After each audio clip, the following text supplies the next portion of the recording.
बहुत पुरानी बात है। एक छोटे से गांव में एक गरीब लकड़हारा रहता था। वो रोज जंगल जाता, लकड़ियां काटता और बाजार में बेच कर अपना और अपने बच्चों का पेट पालता था। एक दिन वो दरख्त काट रहा था कि अचानक इसका कुल्हाड़ा हाथ से फिसला और सीधा पास बहने वाले दरिया में जा गिरा। लकड़हारा घबरा गया। वो परेशान होकर दरिया के किनारे बैठ गया और रोने लगा। इसी वक्त दरिया की परी नमूदार हुई।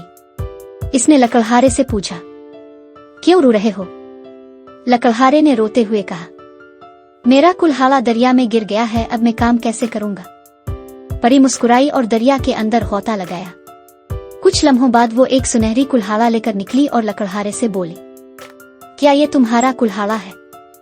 लकड़हारा फौरन बोला, नहीं, ये मेरा कुल्हाड़ा नहीं है। परी दोबारा पानी में गई और इस बार चांदी का कुल्हाड़ा लेकर आई। परी ने कहा, क्या ये तुम्हारा है? लकड़हारा फिर बोला, नहीं, मेरा तो एक पुराना सा लोहे का कुल्हाड़ा है। तीसरी बार परी पानी में गई और एक पुराना जंग आलूद लोहे का कुल्हाड़ा निकाल कर दिखाया। लकड़हारे की आंखों में खुशी आ गई और बोला, यही मेरा कुल्हाड़ा है। परी इसकी सच्चाई और ईमानदारी से बहुत खुश हुई। इसने कहा, तुमने झूठ नहीं बोला। ईमानदार होने की सजा नहीं बल्कि इनाम मिलता है। परी ने लकड़हारे को इसका पुराना कुल्हाड़ा भी वापस दिया और साथ साथ सोने और चांदी के कुल्हाड़े भी इनाम में दे दिए। इस कहानी से हमें ये सबक मिलता है, ईमानदारी सबसे बड़ी दौलत है। सच बोलने वाला हमेशा कामयाब होता है।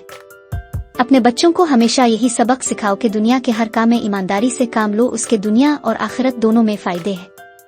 अगर आपको ये कहानी अच्छी लगी है तो वीडियो को लाइक कर दें, चैनल को सब्सक्राइब कर दें। अल्लाह हाफिज़।